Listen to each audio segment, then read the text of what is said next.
Hello, 안녕하세요. My name is Christopher Yongha Won, and this is my IEF video introduction.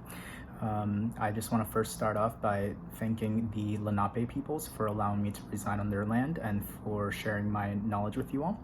I am hoping to turn the expression "it takes a village" into a reality with what I call the pedagogy of belonging.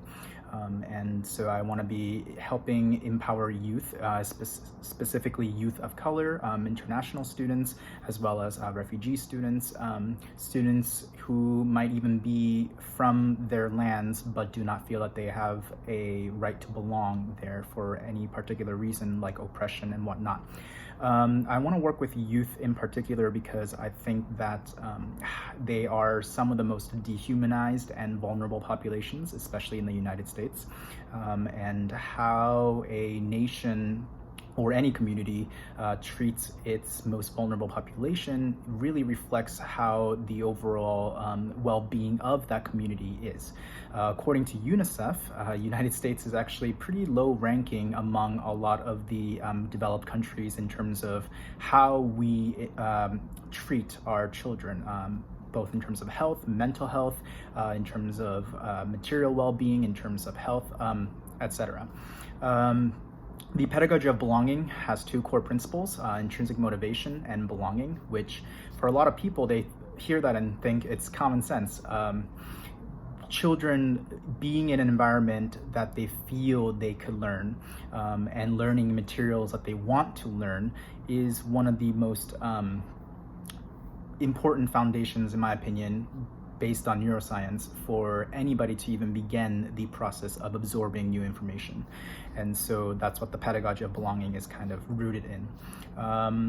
In terms of what I've learned from the community, I have been an educator for many years.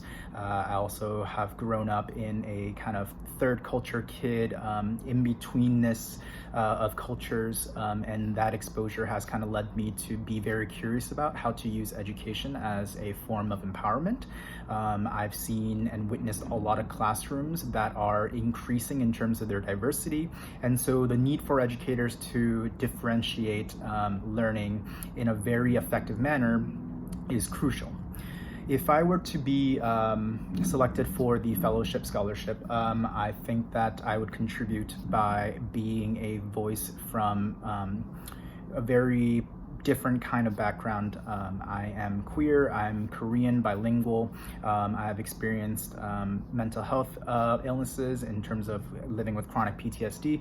And so I feel like I'm able to bring a very holistic approach to what education means in terms of access and abilities and whatnot.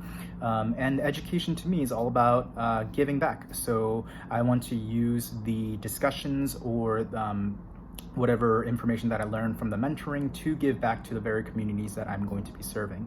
My venture is in the field of education. My customers, if you will, are children and students, and the profits of my venture are the overall well-beings of various communities, especially the ones that are growing in terms of diverse classrooms out there. Thank you very much for listening.